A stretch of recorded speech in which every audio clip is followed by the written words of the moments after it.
Now that we have a working chat flow, we would like to add some memory so that the AI knows what we have been talking about, and we would like to modify the behavior. So let's see how we can do that.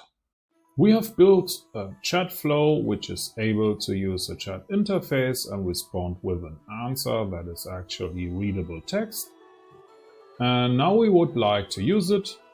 So let's open this and ask a question that the AI doesn't know because it was trained on data that was available, like it knows some details about celebrities like James Brown. So we have some information and we would like to ask a follow-up question like, how old was he?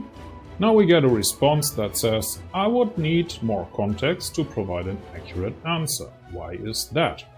And the reason is that our AI solution doesn't have a memory. And we actually cannot add some memory here. And the reason is we have used a basic LLM chain. So let's delete that.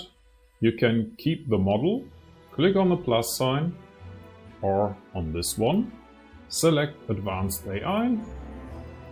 So let's pick this one. You could connect a model here, but it would need a so-called retriever, which stands for an external data source with information.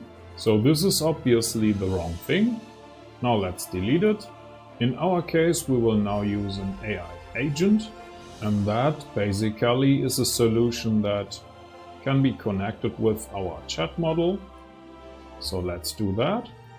And we also can connect a memory here. And we would like to use the window buffer memory, which is able to store the current conversation. In our case, the context window length means that it can store 5 conversation parts, or as it is called, interactions. Now let's save that. Go back to the chat window, refresh the chat, and I say something like, I like coffee and chips.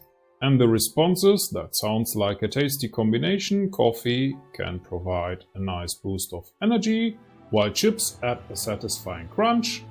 And now I can ask a follow-up question like, what do I like? And the answer is, based on what you've shared, it sounds like you enjoy coffee and chips. So now our AI chat actually has a memory, and the response is still formatted as text. And by definition, an AI agent is able to use some tools.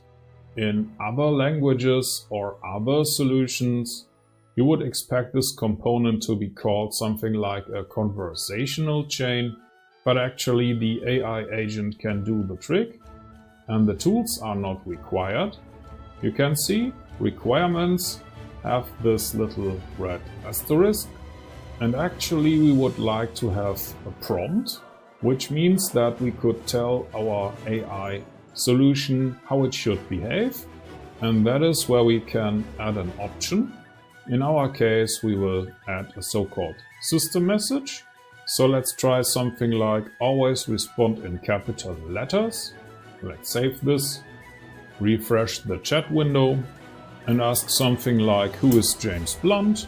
And now you can see that the response is in capital letters, and that's how you use an AI agent to add a memory for the former conversation parts, and you can also use the system message to define the behavior of the model. Hey, if you are a business owner, Premium Business Automation would be interesting for you because you can get free courses about AI automation and business automation workflows. It's completely free, you don't have to log in or do anything. Just go to the site, enjoy the videos, and if you want to get in touch, you can click on this button to send an email or just use voice recording. For now I say thank you for watching and I will see you in the next video.